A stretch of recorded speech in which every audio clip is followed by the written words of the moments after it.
Buenos días, mi nombre es Israel Soto. Actualmente estoy cursando la carrera de Medicina en la Universidad Técnica Particular de Loja y este video es para mi clase de Anatomía Práctica en la que voy a explicar los segmentos corporales, los planos y los movimientos que pueden realizar las extremidades o apéndices del cuerpo humano.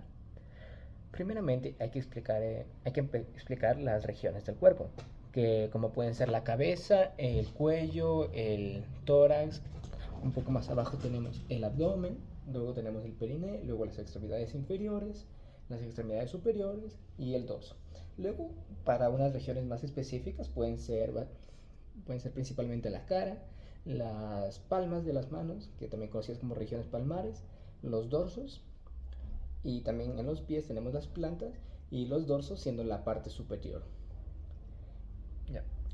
En base a esto se pueden usar ciertos términos para identificar ciertas estructuras en el cuerpo humano en base a su posición. Usamos principalmente superior, inferior para definir la altura a la que se encuentra pues de lo que estemos hablando. Luego tenemos lateral para indicar que la estructura que queremos mencionar se encuentra más alejada del centro del cuerpo. Luego tenemos medial, que significa que esta estructura se encuentra más cerca del centro del cuerpo. Próximamente tenemos el término distal, que sirve para explicar que, que la estructura se encuentra más lejos del punto de origen de esa extremidad, como por ejemplo la mano. La mano se encuentra más distal que mi codo de mi hombro, que es básicamente el punto de origen de mi extremidad superior. Luego tenemos el término proximal, que significa lo opuesto, que es más próximo al punto de origen. Luego tenemos anterior, que viene significando que se puede encontrar más hacia adelante del cuerpo humano. Y luego tenemos posterior, que significa que se encuentra más hacia atrás. Luego tenemos básicamente algunos sinónimos para estos de aquí, como puede ser rostral, causal, que indican hacia adelante y hacia abajo en esos casos, y un sinnúmero de otras denominaciones para estas distancias, pero siendo estas las principales. Ahora con un corto video procederemos a explicar lo que son los ejes, siendo estos el axial, el frontal y el lateral o medial. Les voy a presentar los tipos de movimiento que se pueden realizar las articulaciones del cuerpo humano. Primero que todo tenemos aquí la flexión y la extensión del codo. También por parte del brazo tenemos la aducción y la abducción. Luego más arriba aquí en la parte de la cabeza tenemos la rotación externa y la rotación interna. Descendiendo un poco más, también la cadera tiene un movimiento rotacional, de este modo. Más o menos. Luego en la parte de la rodilla, de la extremidad inferior, tenemos la flexión de la rodilla y la extensión. Lo mismo tiene aquí en la parte de la cadera, la flexión y la extensión.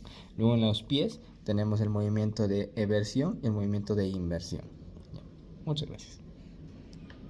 Ahora, con otro video, usando esa misma maqueta, procederé a explicar los movimientos principales que pueden realizar las extremidades del cuerpo humano.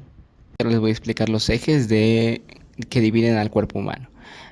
Estos no siempre están en la misma posición, pero se los identifica por el eje en el que están.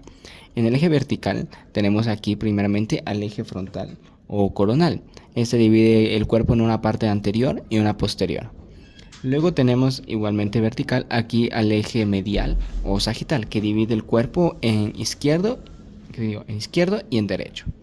Y luego tenemos aquí el plano axial o transversal, que divide el cuerpo en las partes inferior y superior.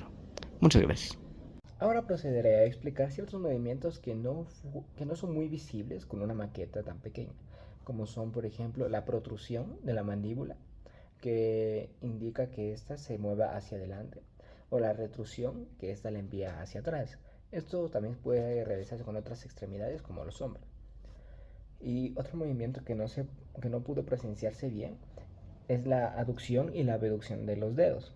Sí, de los brazos, pero los dedos al ser más pequeños son difíciles de representarlos. Primero, la aducción, como ya dije, es separarlos del punto medio, que es una línea imaginaria que corta aquí a través del dedo medio. Y la abducción, que es acercar los dedos al punto medio.